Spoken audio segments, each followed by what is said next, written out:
నమస్తే, welcome dash tag you. నేను మీ రాజేష్.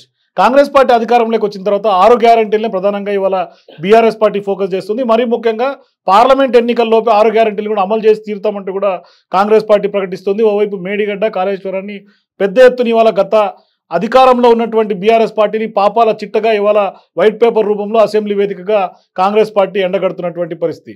మరోవైపు పార్టీ అధికారంలోకి వచ్చిన తర్వాత పెద్ద ఎత్తున ఇవాళ ఎంపీ ఎలక్షన్స్లో పెద్ద ఎత్తున కాంగ్రెస్ పార్టీ అభ్యర్థులు కూడా పెద్ద ఎత్తున పోటీ ఉన్నటువంటి నేపథ్యంలో ఇవాళ క్యాబినెట్ కూర్పు, మరోవైపు నామినేషన్ల పదవి భర్తీ, మరోవైపు అభ్యర్థుల ఎంపిక పైన కూడా ఇప్పటికే సీఎం రేవంత్ రెడ్డి కసరత్తు చేస్తున్నారు. ఇప్పటికే ఢిల్లీలో ఉన్నటువంటి హైకమాండ్ పెద్దలతో కూడా చర్చలు జరుపుతున్నట్టు కూడా వార్తలు వస్తున్నాయి. సో ఇక రేవంత్ రెడ్డి కూడా ఢిల్లీ పర్యటనలో కూడా ఉన్నటువంటి నేపథ్యం కూడా మనం చూస్తూ ఉన్నాం. ఇట్లాంటి సందర్భాల్లో నాగర్ కర్నూల్ పార్లమెంట్ నియోజకవర్గంలో పెద్ద ఎత్తున 3 అభ్యర్థులు పోటీలో ఉన్నారు. ఒకటి మల్లు రవి, మరోవైపు డాక్టర్ చారుగొండ వెంకటేష్, మరోవైపు మాజీ ఎమ్మెల్యేగా ఉన్నటువంటి సంపత్ కుమార్. సో ఈ 3 కూడా ప్రధానంగా ఆశావాహుల్లో నాగర్ కర్నూల్ పార్లమెంట్లో ఖచ్చితంగా టికెట్ మాకు దక్కుతుందంటే మాకే దక్కుతుందంటూ కూడా ఇవాళ చెప్తున్నటువంటి నేపథ్యంలో మన ముందు డాక్టర్ చారుగొండ వెంకటేష్ ఉన్నారు. కాంగ్రెస్ పార్టీ జనరల్ సెక్రటరీగా ఉన్నారు ప్రధానంగా ఇప్పటికే. మరోవైపు సో ఇక కాంగ్రెస్ పార్టీలో పదవులు ఎప్పుడు, మరోవైపు పార్లమెంట్ ఎన్నికలు ఏ విధంగా ఉంటాయి, 6 గ్యారెంటీలు, ఇక అన్ని అంశాలు కూడా మనం ఆయనతోనే మాట్లాడదాం. మన ముందు చారుగొండ వెంకటేష్ జాయిన్ అవుతున్నారు. నమస్తే చారుగొండ గారు. నమస్తే సార్. ఏంటి సార్ ఇవాళ కాంగ్రెస్ పార్టీ అధికారంలోకి తీసుకొచ్చారు ఎట్టు తిరిగి? 6 గ్యారెంటీల్లో ఛాలెంజింగ్ అని చెప్పాలి మీ పార్టీకి. ఎట్లా దాన్ని ముందుకు తీసుకెళ్ళబోతున్నారు? అంటే మొదటిగా ఏం సార్ అంటే తల్లి సోనియా గాంధీ గారు 6 గ్యారెంటీలకు సంబంధించినటువంటి తెలంగాణ ప్రజలకు ఒక గ్యారెంటీని ఇవ్వడం జరిగింది. అంటే మీరు ఇన్నాళ్ళు కేసీఆర్ గత ముఖ్యమంత్రి గారి పరిపాలనలో అనేక ఇబ్బందులు పడ్డటువంటి అన్ని వర్గాలు, ఎస్సీలు, ఎస్టీలు, బీసీలు, విద్యార్థి నిరుద్యోగులు కానీ, అదేవిధంగా ఉద్యోగులు కానీ, మహిళలు కానీ ఎవ్వరు కూడా భద్రత లేనటువంటి విషయం. కాబట్టి ఒక ఫామ్ హౌస్కే పరిమితమైనటువంటి పాలన, కుటుంబ పరిపాలన కొనసాగినటువంటి, ఎక్కడ కూడా స్వేచ్ఛ కానీ, సమానత్వం కానీ, సామాజిక న్యాయం ఎక్కడా లేనటువంటి పరిస్థితి. కాబట్టి 9.5 సంవత్సరాల్లో విపరీతమైనటువంటి అణచివేతకు, అవమానాలకు గురైనటువంటి తెలంగాణ రాష్ట్రం. కాబట్టి అందులో భాగంగానే 2023 ఎలక్షన్లో, అసెంబ్లీ ఎలక్షన్లలో తల్లి సోనియా గాంధీ గారు ఎందుకు అంటున్నామనంటే తెలంగాణ ఇచ్చినటువంటి తల్లి సోనియా గాంధీ గారు. కాబట్టి తెలంగాణ ఇచ్చిన తర్వాత తెలంగాణ ఆకాంక్ష 65 సంవత్సరాల ఆకాంక్షను నెరవేర్చినటువంటి పార్టీ కాంగ్రెస్ పార్టీ, తల్లి సోనియా గాంధీ గారు. కాబట్టి అట్లా 2023 ఎలక్షన్లో 6 గ్యారెంటీలతో ముందుకు పోవడం జరిగింది. రేవంత్ రెడ్డి గారి నాయకత్వంలో తెలంగాణ ప్రజలంతా రేవంత్ రెడ్డి గారిని, కాంగ్రెస్ పార్టీని విశ్వసించి 6 గ్యారెంటీలు రేపు నిజంగానే తెలంగాణ రాష్ట్రంలో కాంగ్రెస్ పార్టీ అధికారంలోకి వస్తే ఖచ్చితంగా కాంగ్రెస్ పార్టీ అంటేనే అధికారంలోకి రావడం అంటేనే పేద ప్రజల అధికారంలోకి వచ్చినట్టు. కాబట్టి ఆ పేద ప్రజలు ఎవరైతే ఉన్నారో వాళ్ళు నిటారుగా నిలబడి కాంగ్రెస్ పార్టీని గెలిపించాలి. రేవంత్ రెడ్డి గారిని ముఖ్యమంత్రి చేస్తే మనకు నమ్మకం ఉంటుంది. కాబట్టి అసలు రేవంత్ రెడ్డి గారు తెలంగాణలో గత ప్రభుత్వం మీద పోరాడి ప్రజలకు నమ్మకం కలిగించడం జరిగింది. కాబట్టి ఆ విశ్వాసంతో, ఆ భరోసాతో కాంగ్రెస్ పార్టీకి ఓట్లేయడం జరిగింది. 6 గ్యారెంటీలు అమలు చేస్తారనే నమ్మకం. రెండవది, రేవంత్ రెడ్డి గారు ముఖ్యమంత్రి అయితే మా బతుకులు ఏమైనా మారుతావేమనే ఆలోచనతో, అది ముఖ్యంగా విద్యార్థి నిరుద్యోగులు కావచ్చు, అదేవిధంగా ఏవైతే సంక్షేమ పథకాలు ఉన్నాయో ఆ సంక్షేమ పథకాలలో అంటే పేద వర్గాలకు, అట్టడుగులో ఉన్నటువంటి పేద ప్రజలకు, ఎస్సీలకు కావచ్చు, ఎస్టీలకు కావచ్చు, బీసీలకు కావచ్చు, మైనార్టీలకు కావచ్చు, బడుగు బలహీన వర్గాలకు అందరికి కూడా సంక్షేమ పథకాలు, ముఖ్యంగా రైతులకు, ఇవన్నీ కూడా సంక్షేమ పథకాలు అమలు చేస్తామని చెప్పినటువంటి గత కేసీఆర్ ప్రభుత్వం అమలు చేయలేదు. కాబట్టి ఆ విశ్వాసం, ఆ నమ్మకంతో, కాంగ్రెస్ పార్టీ మీద నమ్మకంతో, రేవంత్ రెడ్డి గారి మీద నమ్మకంతో ప్రజలందరూ కూడా కాంగ్రెస్ పార్టీని గెలిపించి రేవంత్ రెడ్డి గారిని ముఖ్యమంత్రి చేసుకున్నారు. కాబట్టి ఖచ్చితంగా ఈ మేము చెప్పినాం మొదటి నుంచి కూడా ఏంటంటే, వచ్చిన కాంగ్రెస్ పార్టీ అధికారంలోకి వచ్చిన వెంటనే అంటే 100 రోజుల్లో ఖచ్చితంగా ఈ 6 గ్యారెంటీలను అమలు చేస్తామని చెప్పినాం. కాబట్టి వచ్చిన 48 గంటల్లోనే 2 గ్యారెంటీలను అమలు చేయడం జరిగింది. ఒకటేమో మహిళలకు ఉచిత బస్ ప్రయాణం. రెండవది ఏంటంటే, గతంలో కేసీఆర్ గవర్నమెంట్లో జరిగినటువంటి ఏదైతే ఆరోగ్యశ్రీ ఉందో, ఆరోగ్యశ్రీ అనేది 5 లక్షలకే ఉండే. 5 లక్షలు ఉన్నప్పుడు కూడా అంటే పేదవాడు నొప్పో, రోగమో, లేకపోతే ఏదైనా ఇబ్బంది వస్తే ప్రైవేట్ హాస్పిటల్కి పోయినా, గవర్నమెంట్ హాస్పిటల్కి పోయినా దాంట్లో ఆరోగ్యశ్రీ లేదని వెనక్కి పంపిస్తే ప్రాణాలు పోయినటువంటి పరిస్థితి చాలామందివి. కాబట్టి అంతకంటే ముందు కాంగ్రెస్ ప్రభుత్వంలో రాజశేఖర రెడ్డి గారి ప్రభుత్వంలో ఆరోగ్యశ్రీ చాలా బ్రహ్మాండంగా ముందుకు పోవడం జరిగింది. కాబట్టి దాన్నే మళ్ళీ కాంగ్రెస్ గవర్నమెంట్కి వచ్చిన తర్వాత రేవంత్ రెడ్డి గారు ముఖ్యమంత్రి అయిన తర్వాత 2 గ్యారెంటీలను అంటే ఈ ఆరోగ్యశ్రీకి సంబంధించినటువంటి ఆరోగ్యశ్రీని 10 లక్షలకు పెంచి ఈరోజు ఏ ప్రైవేట్ హాస్పిటల్కి పోయినా ఏ పేదవాడ హాస్పిటల్కి పోయినా అక్కడ ట్రీట్మెంట్ వచ్చిన కొద్ది రోజులకే 2 హామీలు అమలు చేశారు, బాగుంది. కానీ ఇక మీకు ఉన్నది కేవలం 30 రోజులు, ఆల్రెడీ 70 రోజులు అయిపోయినాయి, ఇక 30 రోజులే మిగిలింది. కానీ బ్యాకప్ చూస్తే పెద్ద ఎత్తున అప్పులు చేసినటువంటి చరిత్ర బీఆర్ఎస్ది. సో ఇట్లాంటి సందర్భాల్లో మీకు అసలు గ్యారంటీలు అమలు చేసేందుకు మీకున్నటువంటి స్కోప్ ఏంటి అసలు? అంటే ఇప్పుడు ఒకటి సార్, ఈ 2 గ్యారంటీలతో పాటు మొన్న కేబినెట్ మీటింగ్లో కూడా ఏం చేశారంటే ఇంకా 2 గ్యారెంటీలు కూడా అమలు చేస్తామని చెప్పేసి, అది అంటే 500లకు గ్యాస్ సిలిండర్ కావచ్చు, అదేవిధంగా 200 యూనిట్లకు సంబంధించినటువంటి ఫ్రీ కరెంట్, ఈ రెండింటిని కూడా ఖచ్చితంగా అమలు చేస్తున్నామని చెప్పడం జరిగింది. కాబట్టి ముఖ్యంగా ఈ 4 గ్యారెంటీలు అంటే మొదట్లో 48 గంటల్లో 2 గ్యారెంటీలు అమలు చేసినాం, మళ్ళీ ఇప్పుడు ఇంకా 2 గ్యారెంటీలు అమలు చేయబోతున్నాం. ఇంకా 2 గ్యారెంటీలే మిగులుతాయి, పెద్ద కష్టమేం కాదు. అంటే మన బడ్జెట్ సమావేశంలో చాలా క్లియర్గా అంటే ఏ సంక్షేమ పథకాలకు ఎన్ని, అభివృద్ధి పథకాలకు ఎంత అనే విషయాలను చాలా స్పష్టంగా బట్టి విక్రమార్క గారు, ఫైనాన్స్ మినిస్టర్ గారు, ముఖ్యమంత్రి రేవంత్ రెడ్డి గారు చాలా క్లియర్గా చెప్పడం జరిగింది. కాబట్టి ఈరోజు బడ్జెట్ సమావేశాలు పెట్టినటువంటి బడ్జెట్ ఏదైతే ఉందో అంటే గత ప్రభుత్వము బడ్జెట్ని అంతా కూడా దుబారా చేసింది. అంటే ఏదైతే దుబారా చేయడం అంటే దాంట్లో 2, ఒకటేమో అనవసరమైనటువంటి వాటికి ఖర్చు పెట్టి దాంట్లో అవినీతికి పాల్పడడం, 2 విషయాలు జరగడం. దానికి ఉదాహరణ ఏంది, హెచ్ఎండిఏ ఎవరైతే డైరెక్టర్ ఉన్నారో శివబాలకృష్ణ, అంటే 500 కోట్లకు పైన అవినీతి జరిగింది ఒక చిన్న డిపార్ట్మెంటు. అంటే రాష్ట్ర వ్యాప్తంగా అనేకమైనటువంటి డిపార్ట్మెంట్లలో ఎంత అవినీతి జరిగిందో ఇక మనం ఊహించాల్సిన అవసరం లేదు. అంటే ఇక్కడ ఒక ప్రజా పరిపాలన కొనసాగిస్తున్నటువంటి రేవంత్ రెడ్డి గారు చిత్తశుద్ధితో అంటే అవినీతి రహితమైనటువంటి ప్రభుత్వాన్ని పేదలకు అని మొదట్లోనే ప్రజా పరిపాలన అని ఏదైతే చెప్పిండో ఆ ప్రజా పరిపాలన అనేది అంటే అంటే చివరిగా ఉన్నటువంటి ఎవరైతే పేదవాడు ఉన్నాడో అతనికి అందాల మన సంక్షేమ పథకాలు, దాంట్లో అవినీతి లేనటువంటి ఆ యొక్క సంక్షేమ పథకం వాళ్ళ ఇంటికి చేరాలనే ఒక దృఢమైనటువంటి బలమైనటువంటి కాన్సెప్ట్తో సిద్ధశుద్ధితో ఈరోజు ప్రజా పరిపాలన కొనసాగిస్తున్నారు రేవంత్ రెడ్డి గారు. కాబట్టి ఈ బడ్జెట్ అనేది మనం పెట్టినటువంటి ఆ బడ్జెట్లో అవినీతి లేకుండా ఉంటే అంటే అది ఇంద్రమ్మ ఇండ్లలో కావచ్చు, ఇంద్రమ్మ ఇండ్లకు సంబంధించిన అది కావచ్చు, అది ఎడ్యుకేషన్కి సంబంధించినటువంటి విషయంలో కావచ్చు, నీటి పారుదలకు సంబంధించినటువంటి ప్రాజెక్టులకు సంబంధించినటువంటిది కావచ్చు, ఇట్లా అనేక రంగాలలో పేద ప్రజలకు సంబంధించి డెవలప్మెంట్కి సంబంధించి సంక్షేమ పథకాలు, డెవలప్మెంట్, ఈ 2 రంగాలలో ఖచ్చితంగా అన్నీ ఏవైతే మేము 6 గ్యారెంటీలు చెప్పినామో 6 గ్యారెంటీలు చిత్తశుద్ధితో పార్లమెంట్ ఎన్నికలకు ముందే జరుగుతుంది. మీరు అన్నట్టు ఇంకా 30 రోజులే సమయం ఉంది కదా, ఖచ్చితంగా అమలు అవుతుంది, ఈ నెల నుంచి అమలు కాబోతుంది. కాబట్టి ఇక్కడ ఎట్లాంటి అనుమానం లేదు. రేవంత్ రెడ్డి గారు చాలా క్లియర్గా స్పష్టతతో ఈ 6 గ్యారెంటీల అమలుతో పాటు చెప్పనటువంటి గ్యారెంటీలు కూడా ఇంకా చాలా ఉన్నాయి. కాబట్టి మీరు చూడండి, గత ప్రభుత్వంలో ఎక్కడ కూడా ఎవరు కూడా అంటే ఒక ధర్నా చేసేటువంటి హక్కు లేకుండా పోయింది, ఏదైనా మాట్లాడాలంటే జర్నలిస్టులను కూడా జైల్లో పెట్టినటువంటి పరిస్థితి. కాబట్టి ఇప్పుడు ఆ పరిస్థితి లేదు. ఈరోజు రేవంత్ రెడ్డి గారి పరిపాలనలో ప్రజాస్వామ్య పరిరక్షణకు కూడా గ్యారంటీ ఈరోజు కాంగ్రెస్ ప్రభుత్వం, రేవంత్ రెడ్డి గారు. కాబట్టి ఈరోజు అందరికీ ఏదైనా ప్రభుత్వాన్ని వచ్చి స్వయంగా కలవచ్చు, ఎమ్మెల్యేలను కలవచ్చు, మినిస్టర్లు కలవచ్చు, ముఖ్యమంత్రి గారిని స్వయంగా కలిసి మా ప్రాబ్లమ్స్ ఉన్నాయని చెప్పుకునే ఒక ప్రజాపాలన అనేది వచ్చింది. అంటే ఇప్పుడు ఏంటంటే ప్రజలు ఏమనుకుంటారంటే రేవంత్ రెడ్డి గారి ప్రభుత్వం, కాంగ్రెస్ ప్రభుత్వం వచ్చిన తర్వాత మాకిప్పుడు వచ్చింది తెలంగాణ అనే ఫీలింగ్లో ఉన్నారు ప్రజలందరూ. కాబట్టి అది విద్యార్థి నిరుద్యోగులు కావచ్చు, తెలంగాణ ఉద్యమకారులు కావచ్చు, అదేవిధంగా రైతులు కావచ్చు, ఉద్యోగులు కావచ్చు, ఇట్లా చాలామంది కూడా ఈరోజు నిజమైనటువంటి తెలంగాణ ఇప్పుడు వచ్చిందనే ఫీలింగ్లో ఉన్నారు. కాబట్టి ఇది ఖచ్చితంగా అంటే గతంలో కేసీఆర్ ప్రభుత్వంలో ఏం జరిగింది, అవినీతి, అక్రమాలు, ఎక్కడ కూడా స్వేచ్ఛ లేదు, సమానత్వం లేదు, సామాజిక న్యాయం లేదు, అంటే ఒక కుటుంబానికే పరిమితమైనటువంటి పరిపాలన. కాబట్టి విసిగి వేసారిపోయారు ప్రజలు. అందుకోసమే ఈరోజు ప్రజలకు ఓపిక ఉంది, ప్రజలు ఖచ్చితంగా వాళ్ళ మీద విసిగి వేసారిపోయారు కాబట్టే మీరు అధికారంలోకి వచ్చారు. అందుకోసమే సార్. కానీ మీరు కూడా మళ్ళీ వాళ్ళ మీద పదే దూయబట్టడం. ఇప్పుడు కాళేశ్వరం ప్రాజెక్ట్ విషయం తీసుకుంటే అసెంబ్లీలో పెద్ద ఎత్తున వైట్ పేపర్ రిలీజ్ చేసి గత ప్రభుత్వ పాపాలను కూడా బయట పెట్టారు. ఎమ్మెల్యేలు తీసుకెళ్లి విజిట్కి తీసుకెళ్లారు, మేడిగడ్డ మొత్తం కుంగిపోయిన అంశాన్ని కూడా చూపించారు. కానీ ఇవాళ రిపేర్ చేయనటువంటి ఒక అంశంగా కాళేశ్వరం ప్రాజెక్టు నిలబడిపోయే అవకాశం ఉంది చరిత్రలో. అంటే అది చెప్పదలుచుకుందా కాంగ్రెస్ పార్టీ? అంటే ఒకటి సార్, ఇప్పుడు ప్రజలకు తెలియాలి ఏందంటే గత ప్రభుత్వం అవినీతి చేసింది, అక్రమాలు చేసిందని పదే పదే పదే మనం చెప్తే దానికి ఆధారాలు ఉండాలి కదా. ఉదాహరణకు కాళేశ్వరం ప్రాజెక్టు 1,00,000 కోట్లతో కట్టినటువంటి కాళేశ్వరం ప్రాజెక్టులో అంటే ఈరోజు కుంగిపోయి మొత్తం పర్రెల వారి గుంతలై మొత్తం కింద నుంచి వాటర్ వచ్చేసి అంటే కూలిపోవడానికి సిద్ధంగా ఉన్నటువంటిది ప్రజలకు తెలియాలి, ప్రజల ముందు ఉంచాలి కదా.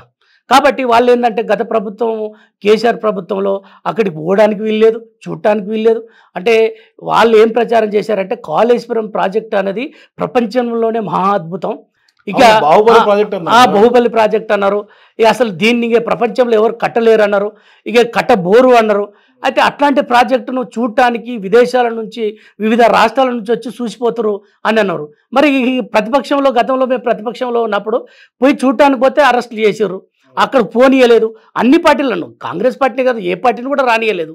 మరి ఈరోజు కాంగ్రెస్ ప్రభుత్వం వచ్చిన తర్వాత రేవంత్ రెడ్డి గారు ముఖ్యమంత్రి అయిన తర్వాత మన అసెంబ్లీ సమావేశాలలో ఒకరోజు అక్కడికి వెళ్ళి అన్ని పార్టీలను ఇన్వైట్ చేసి మీరు కూడా టీఆర్ఎస్లో మీరు రాండి, మీరు చూడండి అక్కడ అని చెప్పడం జరిగింది.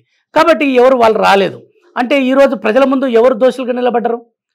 బీఆర్ఎస్ఏ కదా. కాబట్టి ఈరోజు వాళ్ళ యొక్క అక్రమాలు అవినీతి అనేది ప్రజలకు తెలియాలి. అదే అదే వైట్ పత్రం అనేది మేము ఎందుకు చెప్తా ఉన్నామంటే వాళ్ళు చేసినటువంటి అవినీతిని, వాళ్ళు చేసినటువంటి దాన్ని అంతా కూడా ప్రజలకు తెలియకపోతే నిజంగా ప్రజలకే కదా తెలియాల్సింది. ప్రభుత్వం ఎవరి చేత ఎన్నుకోబడుతుంది? ప్రజల చేతనే కదా ఎన్నుకోబడుతుంది డెమోక్రసీలో. కాబట్టి ప్రజలకు తెలియకుండా దాచిపెట్టే ప్రయత్నం చేస్తే అది ఎవరైనా కావచ్చు, ఏ ప్రభుత్వం అయినా కావచ్చు. కాబట్టి ప్రజలకు నిజంగానే వాస్తవాలు తెలిస్తే ఆ ప్రజలు ఆశీర్వదిస్తారు. ఆ ప్రజల నిజ నిజాలు తేల్చి భవిష్యత్తులో ఎవరికైనా అది పార్లమెంట్ ఎన్నికల్లో రాజకీయం ఏమైనా నడుస్తుంది బీఆర్ఎస్ ఇప్పుడు కూడా? రాజకీయం కాదు సార్, ఇక్కడ ఏంటంటే రాజకీయం కాదు. అంటే రాజకీయం చేయడానికి ఎవరు పార్టీలు వాళ్ళు రాజకీయం చేస్తుంది, ప్రజలను ఓట్లు అడుగుతారు, ఎవరికి తీర్పిస్తే వాళ్ళకు వస్తుంది. కానీ ఇక్కడ పార్లమెంట్ ఎన్నికలు దృష్టిలో పెట్టుకోవడం కాదు. ఇక్కడ పార్లమెంటు ఎన్నికల్లో దృష్టిలో పెట్టుకోవాలంటే ప్రజల దగ్గరికి వెళ్తాం, మీటింగ్లు పెడతాం, అది వేరే అంశం. కానీ ఇక్కడ గత ప్రభుత్వం చేసినటువంటి అవినీతి, గత ప్రభుత్వం చేసినటువంటి అక్రమాలు, అసలు కేసీఆర్ ప్రభుత్వం ఏం చేసింది అనేది అసెంబ్లీ సాక్షిగా, అదేవిధంగా కాళేశ్వరం సాక్షిగా ప్రజలకు తెలియాలనే విషయంతో అది ముందుకోవడం జరిగింది. దీంట్లో ఎటువంటి రాజకీయం లేదు. వాళ్ళని ఏదో వేరే దురుద్దేశంతో వాళ్ళను ప్రచారం చేయాలనేది కాదు, అంటే వాస్తవాలు ప్రజలకు తెలియాలనేది. కాబట్టి ఈ విషయాల్లో మాత్రమే కాంగ్రెస్ పార్టీ రేవంత్ రెడ్డి గారు ఎప్పుడు అవన్నీ కూడా బాగు చేయొచ్చు. ఎందుకంటే హరీష్ రావు చెప్తున్నాడు ఇంజనీర్లు అందరూ బాగు చేస్తారని చెప్తున్నారు, మాకు అప్పగిస్తే బాగు చేస్తామని ఆయన సీఎం అవ్వాలని ఆయన తహతహలాడుతున్నారు హరీష్ రావు. ఇప్పుడు హరీష్ రావు గారు అంటున్నారు ఆయనకి ఏంటంటే అలా ఇప్పుడు రేవంత్ రెడ్డి గారు రాజీనామా చేస్తే నేను ఆ ప్రభుత్వంలో అంటే మరి మా పార్టీలోకి రావాలని రాజీనామా చేస్తే అంటే వచ్చి 60 రోజులే అవుతుంది ఇంకా రేవంత్ రెడ్డి. అదే కదా, అంటే ఆయన అప్పుడు ఏం చేసింది లేదని ఇవాళ ప్రజలందరూ చెప్తా ఉన్నారు. అదే ఇప్పుడు అర్ధరహితమైనటువంటి మాటలు మాట్లాడి ప్రజల మధ్యలో అబాస్ పాలు కావడమే తప్ప వేరే లేదు. అంటే హరీష్ రావు గారు మాట్లాడినా, ఇంకొకరు మాట్లాడినా, ఎవరు మాట్లాడినా కూడా ఇప్పుడు కేసీఆర్ కేటీఆర్ గతంలో హరీష్ రావుని ఎక్కడ మూలకు పడేసి ఎంత అవమానం చేసారో తెలుసు. కానీ ఈరోజు ఏం చేస్తున్నారు? అదే కేసీఆర్ కేటీఆర్ ఇక మాకేం తెలియదు ఈ పాపాలలో, మొత్తం ఈ పాపం అంతా హరీష్ రావు అన్నట్టు నువ్వే అసెంబ్లీలో మాట్లాడు, నువ్వే చెప్పు అని ఆయన నెడుతున్నారు. ముందుకు ఆయన నెట్టి ఈరోజు అంటే ప్రజల ముందు వచ్చేటువంటి ప్రయత్నం చేస్తూ ఉన్నారు. కాబట్టి ఈరోజు అంటే ఒకవేళ రేపు నిజంగానే అవినీతి జరిగి అక్రమాలు జరిగి అంటే దీంట్లో నిజాలు బయటకు వచ్చిన తర్వాత ఖచ్చితంగా ప్రజలు కోరుకుంటా ఉన్నారు. జైలు వచ్చినట్టే కదా, విజిలెన్స్ రిపోర్ట్ వచ్చింది, కాగ్ రిపోర్ట్ చెప్తుంది, వచ్చినట్టే కదా. ఇంకా అదే ఇప్పుడు మొత్తం ఇంకా బయటకు రావాలి కదా పూర్తి స్థాయిలో ఎవరు అవినీతికి పాల్పడరు, దాంట్లో నిజంగానే అవినీతి జరిగిందని తేలుతుంది. తేలిన తర్వాత ఎవరు దాని వెనుక ఉన్నారు న్యాయ విచారణ చేస్తారు కదా, ఖచ్చితంగా జరుగుతుంది. అందుకోసమే అంటే ఇప్పుడు ఆ విషయాలలో మరి హరీష్ రావును ముందు పెట్టి హరీష్ రావుని జైలుకి పంపిస్తారేమో మరి వాళ్ళు. అంటే కేటీఆర్ కేసీఆర్ కలిసి హరీష్ రావుకే ఈ పాపం తెలుసు మాకు ఏం తెలియదని ఆయననే జైలుకు పంపించే ప్రయత్నం చేస్తారు. కేసీఆర్ అసెంబ్లీకి రాకపోవటాన్ని, ప్రతిపక్ష నేతగా ఆయన రాకపోవడాన్ని ఇవాళ దాన్నే పదే పదే ఇవాళ కాంగ్రెస్ పార్టీ దాని చుట్టూనే తిప్పుతుంది రాజకీయం అంతా. అంటే కేసీఆర్ని టార్గెట్ చేసి పార్లమెంట్ ఎన్నికల్లో మరింత బీఆర్ఎస్ని మరింత ఇబ్బంది పెట్టే పరిస్థితి ఏమైనా కాంగ్రెస్ క్రియేట్ చేస్తుంది. అంటే ఒకటి సార్ ఇక్కడ ఏంటంటే కేసీఆర్ ఒక ప్రతిపక్ష నాయకుడు. ఇప్పుడు కేసీఆర్ ప్రతిపక్ష నాయకుడు అయినప్పుడు అంటే ప్రతిపక్ష పార్టీ కూడా న్యాయం చేయట్లేదు, ఆ హోదా కూడా ఆయన న్యాయం చేయట్లేదు అని చెప్పే ప్రయత్నం చేస్తుంది. అంటే ఒకటి సార్ గతంలో ప్రభుత్వంలో ఉన్నప్పుడేమో ఏ సెక్రటరియట్కి రాలే, ఏడుకి రాలే, ఫామ్ హౌస్కే పరిమితమైండు. ఇప్పుడు ప్రతిపక్ష హోదాలో ఉండి కూడా అసెంబ్లీకి రావట్లే. అంటే ప్రజల సమస్యలను ప్రస్తావన చేసి ప్రజల సమస్య మీద కొట్టాడమని అదే ముఖ్యమంత్రి గారే కాంగ్రెస్ పార్టీ పదే పదే డెఫినెట్ గా సార్ దాని చుట్టూ రాజకీయం అంటే దాని చుట్టూ రాజకీయం చేయడం కాదు సార్. ఏంటంటే ఏదైనా సార్ కాంగ్రెస్ పార్టీ అంటే ప్రజలు గెలిపించినటువంటి పార్టీ కాంగ్రెస్ పార్టీ. ప్రజలు తీర్పిచ్చి మీరు ప్రభుత్వంలో ఉండండి, గత ప్రభుత్వం ఏం చేసింది, ఏంది, భవిష్యత్తులో మీరు మాకు ఏం చేయబోతున్నారు అనే విషయాన్ని స్పష్టంగా చెప్పమని ప్రజలు పంపించరు. కాబట్టి అట్లా పంపించినటువంటి ప్రభుత్వమే కాంగ్రెస్ పార్టీ ప్రభుత్వం, రేవంత్ రెడ్డి గారు ముఖ్యమంత్రి. కాబట్టి ఈరోజు రేవంత్ రెడ్డి గారు ప్రజల పక్షాన ఉండి మాట్లాడుతూ ఉన్నాడు. అంటే ప్రతిపక్షంలో ఉన్నటువంటి ముఖ్యమంత్రి గారు ఎందుకు అసెంబ్లీకి వచ్చి ప్రజల పక్షాన మాట్లాడలేదు? నిజంగానే మా ప్రభుత్వానికి సలహాలు సూచనలు ఇవ్వచ్చు కదా అని చెప్తా ఉన్నాడు. కానీ కేసీఆర్ అంటే ఆయన ఒక పెద్ద ఈ ప్రపంచంలో ఇక ఈయనకంటే గొప్ప వ్యక్తి ఎవరు లేరు అంటే ఒక అసెంబ్లీకి రావడం ఏంది నేను అంటే ఇప్పుడు ప్రజాస్వామ్యంలో ప్రజలు ఎన్నుకోబడ్డటువంటి ఒక చట్టసభలోకి నువ్వు రాకపోవడం అంటేనే ఏంది? ప్రజలు ఏమర్థం చేసుకుంటారు? అంటే ఏమన్నా రాజకీయాలకు అర్థం ఉంటుందా రాజకీయ వ్యవస్థలో? కాబట్టి ఈరోజు రేవంత్ రెడ్డి గారు ముఖ్యమంత్రి గారు చాలా స్పష్టంగా మీరు అసెంబ్లీకి రాండి, వచ్చి ప్రజల సమస్యలను ప్రస్తావించండి, ప్రజలకు సమస్యలు నిజంగా ఏమున్నాయి, గత ప్రభుత్వంలో మీరు ఏం చేశారు, ఇప్పుడు మేము ఏం చేయాలో సలహాలు సూచనలు ఇవ్వని చెప్తున్నాడు. కానీ ఆయన ముఖం చాటేసుకొని ఉన్నాడంటే ఈరోజు ప్రజలు ఏమర్థం చేసుకుంటారు అంటే నిజంగానే ముఖ్యమంత్రి గారు రేవంత్ రెడ్డి గారు చెప్పినట్టు గత ప్రభుత్వంలో అవినీతి చేసిండు, అక్రమాలు చేసిండు, ఫామ్ హౌస్కి పరిమితమైండు, ప్రజలతో కలిసి లేడు, ప్రజలతో కనెక్షన్ తెగిపోయింది కాబట్టి ఇంకా ప్రజల గురించి ఏం మాట్లాడతాడు ఆయన అని మా గురించి మాట్లాడే పరిస్థితి కేసీఆర్కి లేదని ప్రజలు డిసైడ్ అవుతున్నారు. కాబట్టి అది నష్టం కాంగ్రెస్ పార్టీకి కాదు. ఎవరికి నష్టం? అది బీఆర్ఎస్కి నష్టం. కాబట్టి ఇప్పుడు పార్లమెంట్ ఎన్నికలు ఎట్లా ఉండే అవకాశం ఉంది? ఎందుకంటే అధికారంలోకి వచ్చిన తర్వాత ఓ రకంగా ఉంటుంది, అసెంబ్లీ ఎన్నికలు ఒక రకంగా ఉంటాయి, పార్లమెంట్ ఎన్నికలు ఒక రకంగా ఉంటాయి. సో ఆ Congress party wave, anti BRS wave అప్పుడు మీకు అసెంబ్లీకి పనిచేసింది. సో ఆ వేవ్ ఇప్పుడు పార్లమెంట్కి పనిచేస్తుంది అనుకోవచ్చా?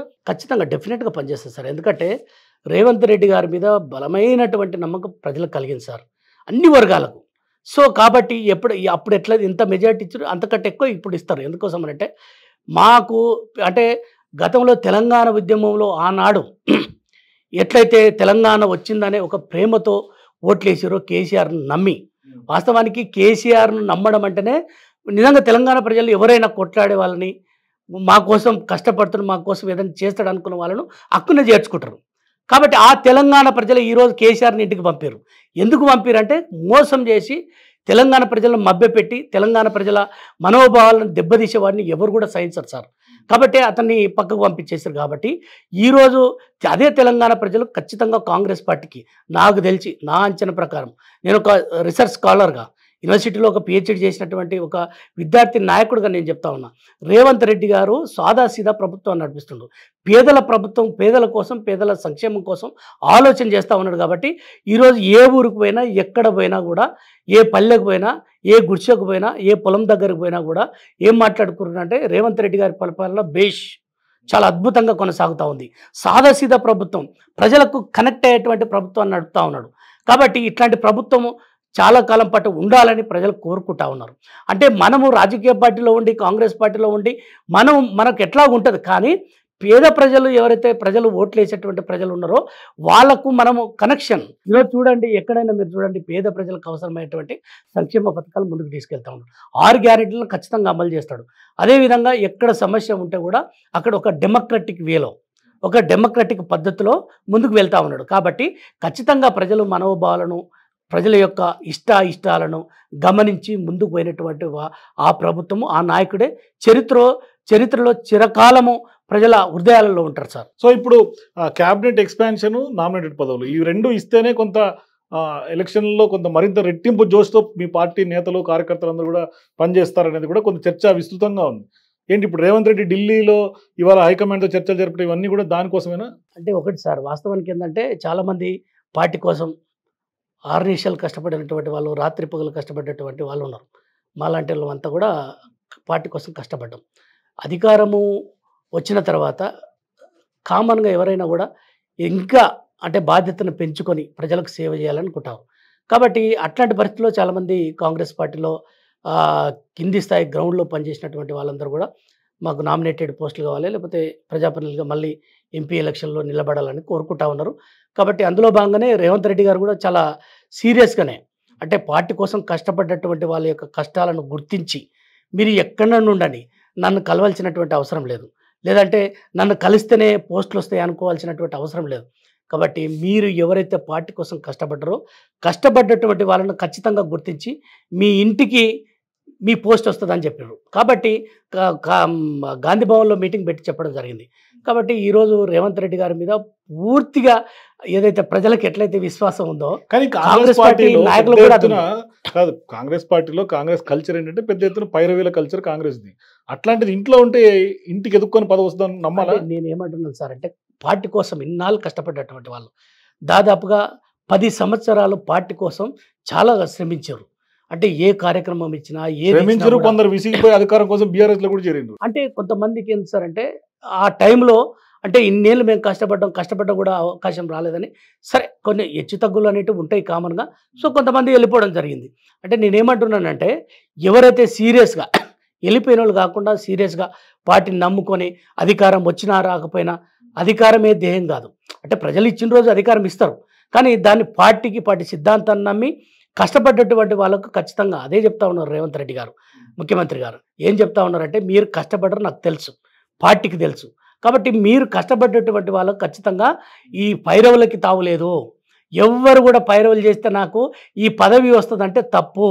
కాబట్టి మీరు కష్టపడ్డటువంటి వాళ్ళకు ఖచ్చితంగా వస్తుందని. మీరు చూడండి, నిన్న కొన్ని అంటే నామినేటెడ్ పదవులు ఫైనాన్స్ కమిషన్ కావచ్చు, అదేవిధంగా టీఎస్పీఎస్సీ కావచ్చు, అదేవిధంగా మన వక్ఫ్ బోర్డు చైర్మన్ కావచ్చు, వీటన్నిటిని కూడా చూస్తే అంటే ముఖ్యంగా చూడండి, రాజ్యసభ కూడా చూడండి అనిల్ కుమార్ యాదవ్కి వచ్చింది, అవునా కదా సార్? అదేవిధంగా ఎమ్మెల్సీ మహేష్ కుమార్ సామాజిక సమీకరణాలు కూడా పాటిస్తున్నారు 100% సార్. అంటే రేవంత్ రెడ్డి గారికి సామాజిక సమతుల్యం అంటే సోషల్ జస్టిస్ అనేది ఆయనకు చాలా, అంటే ఆ విషయాల పట్ల చాలా చిత్తశుద్ధి ఉన్నటువంటి నాయకుడు సార్. ఎందుకోసం అంటే మేము గత 10-15 సంవత్సరాలుగా రేవంత్ రెడ్డి గారితో ఉన్నటువంటి వాళ్ళము. అంటే పార్టీ పోస్టుల్లో కానీ, గతంలో జరిగినటువంటి పార్టీ పోస్టుల్లో కానీ ఆయన తన వైపు నిజంగా పార్టీ కోసం పనిచేస్తాడు. తాను నిజంగానే అతనికి ఎలిజిబిలిటీ ఉంది, అతనిలో పరిజ్ఞానం ఉంది, అతను పడగలుగుతాడంటే సోషల్ జస్టిస్ తోటి చాలామంది మాలాంటి వాళ్ళని ఎంతోమందిని రాజకీయాలకు సీరియస్గా అక్కడ పెట్టడం జరిగింది. అంటే నేను ఏమంటున్నాను సార్ అంటే, సామాజిక న్యాయంతో పాటు అంటే యువకులను ఎంకరేజ్ చేసే విషయంలో కూడా రేవంత్ రెడ్డి గారు చాలా సీరియస్గానే ముందుకు పోతున్నాడనే విషయం నిన్న ఇచ్చినటువంటి నామినేటెడ్ పోస్టులో కానీ అసలు చాలామందికి సార్, పేదోళ్ళకు చూడండి, మన ఎమ్మెల్యేల పోస్టులు అంటే ఎమ్మెల్యేల టికెట్లు ఇచ్చి గెలిపించడం జరిగింది. ఎడమబొజ్జు చూడండి ఖానాపూర్, అదేవిధంగా మక్తల్ శ్రీహరి, అదేవిధంగా దేవరకొండ బాలనాయక్, ఇట్లా చాలామందిని అంటే దాదాపుగా ఒక 20-25 మెంబర్స్ రూపాయి కూడా లేకుంటే ప్రజల మధ్యలో ఉంటే ఇక నువ్వు లీడర్, నువ్వు గెలుస్తావని చెప్పేసి టికెట్లు ఇచ్చి ఈరోజు ఎమ్మెల్యేలు గెలిపించడం జరిగింది. అది రేవంత్ రెడ్డి గారి స్టైల్. అంటే నూతన వరవడి రాజకీయాలలో, ఒక నూతన వరవడి. 100 కోట్ల రూపాయలు ఉంటేనే రాజకీయాలకు రావాలి, 100 కోట్ల రూపాయలు ఉంటేనే పదవులు వస్తాయి అనే ఈ యొక్క భ్రమలు ఏవైతే ఉన్నాయో వాటిని పటాపంచలు చేసిండు. కాబట్టి రేవంత్ రెడ్డి గారు అంటేనే ఒక రాజకీయపరమైనటువంటి భద్రత, రాజకీయపరమైనటువంటి భరోసా. రాజకీయాలు చేస్తే కూడా సేవ చేస్తే చాలు నీకు అవకాశాలు వస్తాయి అంటానికి ఉదాహరణ. కాబట్టి ఇట్లాంటి వాతావరణం అంటే రాజకీయాలలో చాలా తక్కువ. అంటే చాలామంది కూడా ప్రయోగాలు చేస్తూ ఉన్నారు, కానీ రేవంత్ రెడ్డి గారు సామాజిక న్యాయంతో కూడుకున్నటువంటి ఒక నూతన వరవడి రాజకీయాల్లో సృష్టించడానికి ఇవన్నీ ఉదాహరణలు సార్. కానీ ఇవాళ పార్లమెంట్ ఎన్నికలు తీసుకుంటే పెద్ద ఎత్తున మీ పార్టీలో చాలా సీట్లలో పోటీ ఉన్నటువంటి పరిస్థితి. ఒకటి నాగర్ కర్నూలు అయినా, ఖమ్మం ఒకటి hot seat, Malkajgiri hot seat, Chevella, ఇట్లా చాలా పార్లమెంట్ నియోజకవర్గాల్లో మీ పార్టీ టికెట్లో దాదాపుగా వందలాది అప్లికేషన్లు వస్తున్నటువంటి సందర్భం. సో ఇవాళ నాగర్ కర్నూలు పార్లమెంట్కు మీరు కూడా రేస్లో ఉన్నారు, అప్లై చేసుకున్నారు. మొదటి అప్లికేషన్ కూడా మీరే గాంధీ భవన్లో అప్లై చేసినట్టుంది నాకు తెలిసి. సో ఇట్లాంటి సందర్భాల్లో ఏంటి చారుగొండ వెంకటేష్కి టికెట్ ఎందుకు ఇవ్వాలి కాంగ్రెస్ పార్టీ? ఉస్మానియా యూనివర్సిటీ సంబంధించినటువంటి ఒక విద్యావేత్తలను ఎందుకు ఎంకరేజ్ చేయాలి? ఇప్పటిదాకా నిర్లక్ష్యతకు గురైంది కాబట్టి ఇప్పుడు చారుగొండ వెంకటేష్కి ఎందుకు టికెట్ ఇవ్వాలంటే ఏం చెప్తారు? అంటే ఒకటి సార్, నేను తెలంగాణ విద్యార్థి ఉద్యమకారుని, ప్లస్ రెండవది ఏంటి సార్ అంటే, మేము మొదటి నుంచి కూడా ఏంటంటే తెలంగాణతో పాటు సామాజిక న్యాయంతో కూడినటువంటి తెలంగాణ రావాలని కోరుకున్నాం. ఆనాటి నుంచి కూడా రేవంత్ రెడ్డి గారు కూడా అసెంబ్లీలో తెలంగాణ కోసం పోరాటం చేస్తున్నటువంటి సమయంలో ఆయన సలహాలు సూచనలు తీసుకుని ఆనాడు కూడా పెద్ద ఎత్తున పోరాటం చేయడం జరిగింది తెలంగాణ ఉద్యమంలో. ఆనాటి నుంచి ఈనాటి వరకు రేవంత్ రెడ్డి గారిని అంటిపెట్టుకున్నటువంటి వాళ్ళం. ఎందుకంటే దూరదృష్టి, అంటే రేవంత్ రెడ్డి గారిలో ఒక రాజకీయ పరిజ్ఞానం కానీ, అంటే రాజకీయాల పట్ల స్పష్టత, అంటే నిజంగా భవిష్యత్తులో సేవ చేయాల ప్రజల కంటే ఇట్లాంటి నాయకుడు ఉండాలని ఆ నాయకుడితో అప్పటి నుంచి కూడా ఇప్పటి వరకు ఉన్నటువంటి వాళ్ళం. పూర్తి విశ్వాసం. అంటే అధికారం కొస్తమని కాదు, అంటే ప్రజలకు సేవ చేయడానికి ఇప్పుడు కాకపోయినా ఇంకే 10 ఏళ్ళకు కానీ 15 ఏళ్ళకు 20 ఏళ్ళు కానీ ఒక స్పష్టత ఉన్నటువంటి నాయకుడు రాజకీయాలలో రేవంత్ రెడ్డి గారు అనే విషయాన్ని మొదటి నుంచి కూడా మేము నమ్ముతున్నటువంటి వాళ్ళం. కాబట్టి అట్లాగే ఆయనతోటి ప్రయాణం చేసినటువంటి వాళ్ళం. తెలంగాణ ఉద్యమంలో తెలంగాణ కావాలి, సామాజిక న్యాయంతో కూడినటువంటి తెలంగాణ కావాలని ఆనాడు తెలంగాణ ఉద్యమంలో కేసులు పెట్టుకొని జైలుకు పోయి అనేక ఇబ్బందులు పడ్డటువంటి వాళ్ళం. ఆనాటి నుంచి ఈనాటి వరకు కూడా రేవంత్ రెడ్డి గారిని నమ్ముకొని ఉన్నటువంటి వాళ్ళం.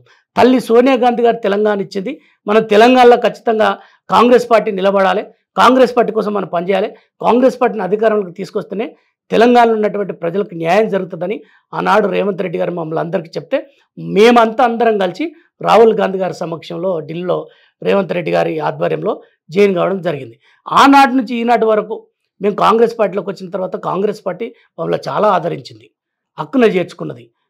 చాలా అంటే సందర్భాలలో మనం ఎక్కడ కూడా ఏ అవకాశాలు ఇచ్చి నువ్వు అక్కడ పార్టీ కోసం పనిచేయి, ప్రజల కోసం పనిచేయని ఇన్ఛార్జీలు కోఆర్డినేటర్స్ చేసినా కూడా వెళ్ళి రాత్రింపగలు కష్టపడి, అది బై ఎలక్షన్స్ కావచ్చు లేకపోతే పార్టీ కార్యక్రమాల్లో ఎక్కడ వేసినా కూడా చాలా సీరియస్గా పనిచేయడం జరిగింది. ఏదో నామకి వాస్తు టైంపాస్కి పనిచేయడం జరగలే. కాబట్టి చాలా సీరియస్గానే పనిచేసినాం. కాబట్టి రేవంత్ రెడ్డి గారి నాయకత్వంలో పనిచేసి ఈరోజు అధికారంలోకి తీసుకురావడానికి మా వంతు పాత్ర అంటే కింది స్థాయిలో, గ్రామ స్థాయిలో, మండల స్థాయిలో, జిల్లా స్థాయిలో, రాష్ట్ర స్థాయిలో అనేక మంది మాలాగా పనిచేసినటువంటి వాళ్ళు ఉన్నారు. కాబట్టి నేనేమనుకుంటున్నానంటే ఒక విద్యార్థి ఉద్యమకారుడిగా నాలాంటి అవకాశం వస్తే ఇంకా 20-25 సంవత్సరాల పార్టీ కాంగ్రెస్ పార్టీ కోసం పనిచేస్తాం, పేద ప్రజల కోసం పనిచేస్తాం. అంటే అవకాశాల కోసమే పనిచేయలేదు సార్ ఇన్నాళ్ళు మేము. అంటే అవకాశం అనేది పార్టీ ఇస్తుంది, ఎప్పటికో అప్పుడు అవకాశం ఇస్తుంది. ఆ అవకాశం అనేది స్వార్థం కోసం చేసేటువంటి అది కాదు. అధికారం ఉన్నా లేకపోయినా, వచ్చినా రాకపోయినా ఖచ్చితంగా పార్టీ కోసం పనిచేయాలని తాపత్రయం తప్ప వేరే కాదు. కాబట్టి ఈరోజు నాగర్కర్నూల్ నుంచి నేను మొదటి అప్లికేషన్ పెట్టుకున్నా. ఈ రాష్ట్రంలో తెలంగాణ రాష్ట్రంలోనే పిసిసి అధ్యక్షులు ఇప్పుడు మన ముఖ్యమంత్రి రేవంత్ రెడ్డి గారి నాయకత్వంలో మీరు ఎవరైతే పోటీ చేయాలనుకుంటున్నటువంటి వాళ్ళు ఉన్నారో, ఆసక్తి కలిగిన వాళ్ళు ఉన్నారో మీరు అప్లికేషన్ పెట్టుకోండి అంటే నాగర్కర్నూల్ నుంచి తెలంగాణ రాష్ట్రంలోనే గాంధీ భవన్లో నేను మొదటి అప్లికేషన్ పెట్టుకోవడం చాలా అదృష్టంగా భావిస్తా ఉన్నా. ఎందుకోసం అంటే నాగర్కర్నూలు పార్లమెంటు రేవంత్ రెడ్డి గారు సొంత నియోజకవర్గం, ముఖ్యమంత్రి గారి సొంత నియోజకవర్గం, సొంత ఊరున్నటువంటి నియోజకవర్గం. కాబట్టి నేను చాలా అదృష్టంగా భావిస్తా ఉన్నా.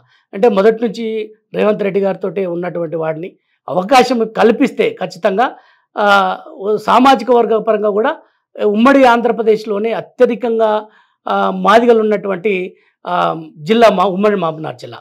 కాబట్టి అక్కడ మాదిగలకు అవకాశం ఇస్తే ఖచ్చితంగా 2 లక్షల రిజర్వ్డ్ సీటు. కాబట్టి ఖచ్చితంగా నాలాంటి వాడికి ఒక మాదిగ బిడ్డకు అవకాశం వస్తే ఖచ్చితంగా ఏంటంటే మీ రాజకీయంగా మీ గోల్ ఏముంది అంటే మీ నియోజకవర్గానికి ఏం చేయాలని తపన మీకుంది? అంటే నియోజకవర్గానికి అంటే సార్ నేను యాక్చువల్గా అచ్చంపేట అసెంబ్లీ నియోజకవర్గానికి సంబంధించినటువంటి వాడిని 2018లో టికెట్ అడిగిన. అక్కడ సీనియర్ నాయకుడు వంశకృష్ణ గారు ఉండడం వల్ల నాకు ఇవ్వలేకపోయారు. మొన్న కూడా అడగడం జరిగింది, ఇవ్వలేకపోయారు. కాబట్టి నువ్వు పని చేసుకుంటూ పో, అవకాశాలన్నిటి వస్తాయంటే పిసిసి అధ్యక్షులు రేవంత్ రెడ్డి గారి మాట ప్రకారం కట్టుబడి ఉండి పని చేసుకుంటూ వెళ్తూ ఉన్నాం. కాబట్టి ఇప్పుడు మనకి ఉన్నటువంటి లక్ష్యం ఏంటంటే కాంగ్రెస్ పార్టీ ఏదైతే ఈ 6 గ్యారెంటీలు కావచ్చు, లేదంటే పేద ప్రజలు ఇన్నాళ్ళు ఈ టీఆర్ఎస్ గవర్నమెంట్లో అనేక రకాలుగా అణచివేయబడ్డటువంటి వాళ్ళంతా అనేక ఇబ్బందులు పడ్డటువంటి వర్గాలకు అందరికీ కూడా అండగా నిలబడాలి. రైతులు కావచ్చు, అదేవిధంగా ఎస్సీలు, ఎస్టీలు, బీసీలు, మైనార్టీలు అనేక ఇబ్బందులు పడి అనేక సమస్యల కుప్పగా తయారైంది అటువంటిది. అంటే అక్కడ ఒక నియంతృత్వ పాలన సాగింది.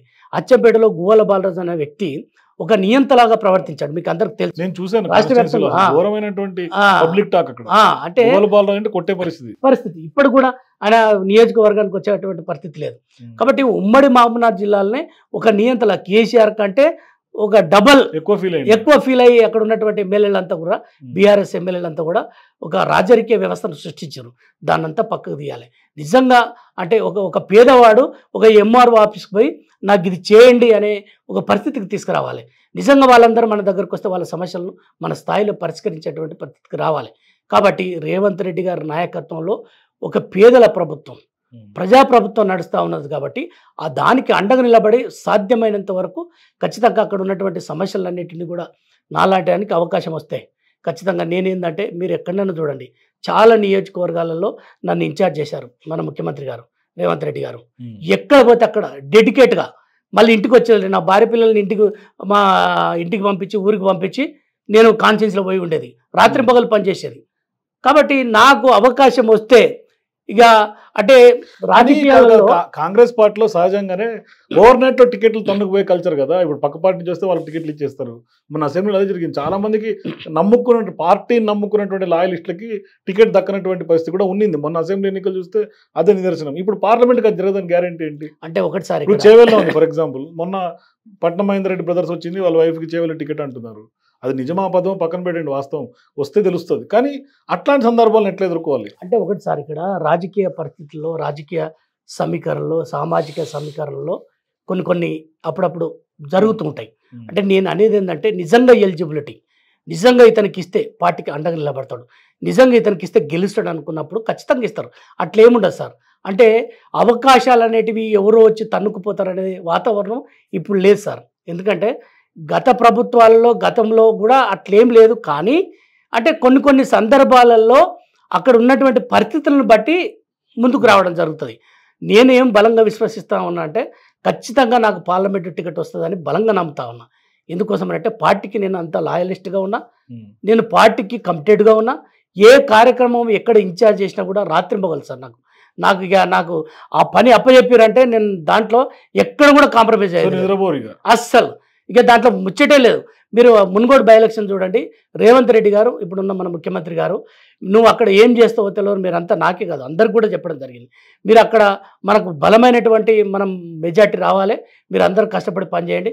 అవసరం వస్తే పార్టీ కార్యకర్తలు ఎవరైతే మన వాళ్ళు ఉన్నారో కింది స్థాయిలో వాళ్ళందరూ పార్టీ కోసమే కష్టపడుతున్నటువంటి వాళ్ళ దగ్గరికి వెళ్ళి కాలు మొక్కండి, మీరు కాలు మొక్కి ఓటు అడగండి అని చెప్తే నేను ప్రతి ఇంటికి వెళ్ళి కాంగ్రెస్ పార్టీ కార్యకర్తలతో పాటు ప్రతి ఓటర్ దగ్గరికి వెళ్ళి నేను కాలు మొక్కడం జరిగింది. అంటే పార్టీ ఏది ఆదేశిస్తే దానికి కట్టుబడి పనిచేసేటువంటి ఒక వ్యక్తిని నేను. కాబట్టి పార్టీ నాయకత్వం రెండు సమపాలనలో తీసుకొని ముందుకు పోయేటువంటి. సో ఇప్పుడు రాజకీయాలు అంటేనే డబ్బుతో ముడిపడినటువంటి అంశం కదా చారగొండ గారు. ఇప్పుడు మీకు అసెంబ్లీ ఎన్నికలకే కోట్లు కుమ్మరిస్తే కానీ గెలిచే పరిస్థితి లేదు. ఇక పార్లమెంట్ అంటే దాదాపుగా 6-7 నియోజకవర్గాలు కలిస్తే ఒక పార్లమెంట్. మరి మీ దగ్గర అంత రెడీగా ఉన్నారా పెట్టుకోవడానికి? మరి ఇప్పుడు ఇంతకుముందు చెప్పినాను సార్, ఖానాపూర్ ఎడమబొజ్జు ఆయన పరిస్థితి ఏంటి సార్? ఒక పేపర్ బాయ్, ఇందిరమ్మ ఇంట్లో ఉండే వ్యక్తి, ఒక బాలు నాయక్, తర్వాత ఒక ఈలరపల్లి శంకర్, అదేవిధంగా మక్తల్ శ్రీహరి, ఇట్లా 20-25 మంది ఉన్నారు సార్. పార్టీ కార్యకర్తగా కమిటెడ్గా నేను పనిచేస్తా ఉన్నా. అంటే నా క్యారెక్టరు, నా కమిట్మెంటు, నా కన్సర్న్ ఇవి నాకు బలంగా ఉన్నాయని నమ్ముతా ఉన్నా. కాబట్టి నాయకత్వానికి కూడా తెలుసు నేనేందన్నది.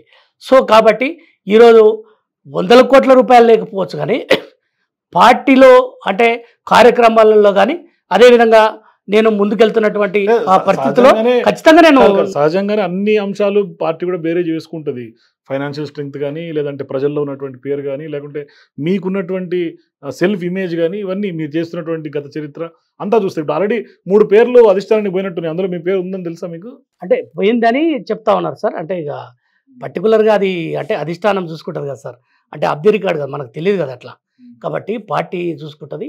సో అధిష్టానం చూసుకుంటుంది. కాబట్టి అంటే వెళ్ళింది 3 పేర్లు వెళ్ళిందని తెలుసు. దాంట్లో నేను కూడా ఉన్నానని సమాచారం. టాక్ అయితే ఉంది. సో హోప్ పెట్టుకున్నారు అయితే? ఖచ్చితంగా డెఫినెట్గా సార్. ఎందుకంటే నాకు ఇస్తారనే నమ్మకం నాకుంది. ఇస్తే ఖచ్చితంగా 2 లక్షల మెజార్టీతో గెలుస్తాను సార్. సో అదే కదా ఇప్పుడు అందరూ కూడా కాంగ్రెస్ పార్టీలో పోటీ ఎందుకు పెరుగుతుంటే ఖచ్చితంగా గెలిచే సీట్లు మహబూబ్నగర్ కానీ, ఖమ్మం కానీ, నల్గొండ కానీ, రంగారెడ్డి కానీ ఇవన్నీ పక్కా గెలిచే సీట్లు కాబట్టి పోటీ పెరిగింది ఆల్మోస్ట్. ఇప్పుడు పక్క పార్టీ నుంచి కూడా వచ్చి టికెట్ల కోసం ఎందుకు ఎగబడుతున్నారంటే పక్కా గెలుస్తారనే ఉద్దేశంతో. సో ఆ దిశగా మిమ్మల్ని చూడాలా, లేకుంటే కొంత కమిటెడ్గా పబ్లిక్ సేవ ఉన్నారు కాబట్టి చూడాలా మిమ్మల్ని? ఇక అధిష్టానం చూస్తుంది సార్. అంటే నేను చెప్పుకోవటం కాదు కదా సార్. అంటే నాకున్న క్యాలిబర్, నాకున్న కమిట్మెంట్ని నేను చెప్పుకోగలుగుతాను. కానీ పార్టీ బేరీజ్ చేసేది ఎట్లా బేరీజ్ చేస్తుంది, ఎట్లా ఇస్తుంది అనేది పార్టీకి తెలుస్తుంది. కాబట్టి పార్టీ అనేది పార్టీ లైన్లో నేను ఎట్లా ఉపయోగపడతా, నిజంగా నాకు ఇస్తే గెలుస్తానా గెలవనా, నిజంగా మనవడు ఏంటి ఎట్లా అనేది ఖచ్చితంగా సర్వే ఉంటుంది. ఆ సర్వే ప్రకారం ముందుకు తీసుకెళ్తారు. ఖచ్చితంగా అధిష్టానము ఇతను మనకు ఫిట్ అవుతాడు అనుకున్నప్పుడు ఖచ్చితంగా పార్టీ అవకాశం ఇస్తుంది. సో కాబట్టి నాకు అవకాశం ఇవ్వాలని ప్రాధాయపడతా ఉన్నా అధిష్టానాన్ని. ఇక్కడ ముఖ్యమంత్రి రేవంత్ రెడ్డి గారికి కూడా అదేవిధంగా హైకమాండ్ కూడా నేను చేతులెత్తి నమస్కరిస్తా ఉన్నా. నాలాంటి అవకాశం ఇస్తే ఖచ్చితంగా గెలిచేస్తాననే నమ్మకం నాకుంది. ప్రజలు కూడా అటువైపు ఆలోచన చేస్తూ ఉన్నారు. నేనేందంటే పార్టీ కోసం కష్టపడేవాడిని నేను. అంటే రాత్రికి రాత్రే మీరు ఇంతకుముందు అన్నట్టు అకస్మాత్తుగా ఓడిపోయినటువంటి వాడిని కాదు. పార్టీ కోసం కష్టపడతా, పార్టీ కోసం పనిచేస్తూని కాబట్టి ప్రజలకు కూడా సేవ చేసేటువంటి భాగ్యం నాకు కల్పిస్తారని చెప్పేసి అనుకుంటా ఉన్నా. ఓకే, థ్యాంక్ యూ జారగొండ గారు. చూద్దాం, అదృష్టం మీ మీద అధిష్టానం కారణం ఉంటే టికెట్ వస్తే గెలుస్తారనే హోప్ తోటి మేము కూడా ఆల్ ది బెస్ట్ చెప్తున్నాం. ఇది చారకొండ వెంకటేష్తో exclusive interview. For more please watch #.